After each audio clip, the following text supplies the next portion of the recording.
Coba deh kita pikirin, hukum itu sebenarnya kayak sistem operasi yang ngejalani masyarakat kita loh. Jadi bukan cuma sekumpulan aturan kaku yang bikin pusing, tapi semacam program dasar yang bikin kita semua bisa hidup bareng. Tanpa itu, wah susah bayangin kita bisa punya peradaban yang teratur kayak sekarang. Oke, coba bayangin, sebentar aja. Dunia tanpa aturan sama sekali. Nggak ada lampu merah, nggak ada kontrak jual beli, nggak ada konsekuensi apa-apa. Gimana rasanya? Pasti kacau balau dan nggak bisa ditebak kan? Nah, justru karena itulah kita butuh sesuatu yang lebih baik. Dan solusi buat kekacauan tadi? Ya, inilah dia, hukum. Definisi dasarnya tuh gini, sebuah sistem norma yang ditegakkan oleh negara. Tujuannya simple tapi penting banget, yaitu menciptakan ketertiban dan, yang paling utama, keadilan buat semua. Oke, sekarang ayo kita bedah lebih dalam lagi. Soalnya di balik semua undang-undang dan pasal-pasal itu, ada unsur yang manusiawi banget. Ingat, hukum itu dibuat oleh manusia dan tujuannya juga untuk manusia. Yuk, kita bongkar sama-sama apa maksudnya.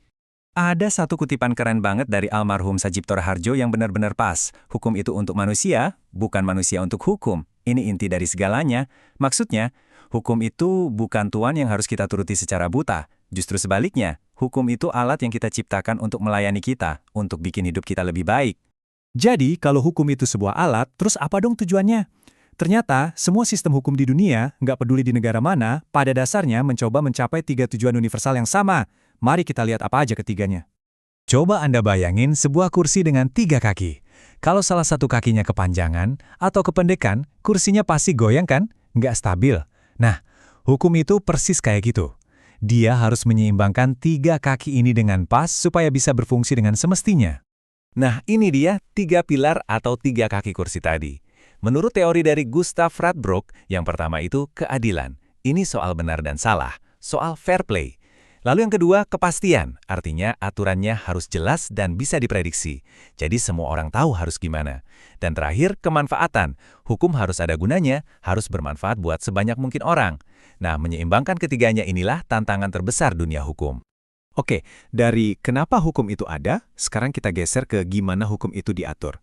Pada dasarnya, hukum itu bisa kita bagi jadi 2 dunia besar yang mengatur berbagai macam hubungan dalam hidup kita. Bedanya jelas banget kok. Di satu sisi ada hukum publik. Ini soal hubungan kita secara vertikal dengan negara. Misalnya, kita bayar pajak atau patuh sama aturan lalu lintas. Nah, di sisi lain, ada hukum privat. Ini mengatur hubungan kita secara horizontal antar sesama warga. Contohnya pas Anda bikin kontrak bisnis atau sewa apartemen. Dua-duanya sama pentingnya. Baik, sekarang kita masuk ke studi kasus yang luar biasa menarik, yaitu Indonesia. Negara kita ini menerapkan prinsip-prinsip hukum yang universal tadi dengan cara yang sangat unik dan berlapis-lapis. Nah, konsep kuncinya di sini adalah pluralisme hukum. Ini artinya, di Indonesia tuh nggak cuma ada satu jenis aturan aja. Sebaliknya, ada beberapa sistem hukum yang berbeda dan semuanya diakui dan berlaku secara bersamaan. Unik banget kan? Ada hukum nasional, ini hukum modern yang dibikin negara kita. Lalu, ada hukum Islam, yang berlaku untuk umat muslim dalam urusan tertentu, misalnya kayak pernikahan atau warisan. Dan terakhir, ada hukum adat. Ini adalah norma-norma tradisional dari berbagai suku bangsa yang sudah ada jauh sebelum Indonesia merdeka. Ketiganya ini hidup berdampingan. Nah, ini membawa kita ke perbedaan yang penting. Kalau kita belajar pengantar ilmu hukum atau PIH, kita itu belajar teori-teori universal di balik hukum secara umum. Tapi kalau kita belajar pengantar hukum Indonesia atau PHI, kita melihat gimana teori-teori itu diterapkan secara spesifik di negara kita, dengan segala keunikannya. Jadi ada teori dan ada praktiknya.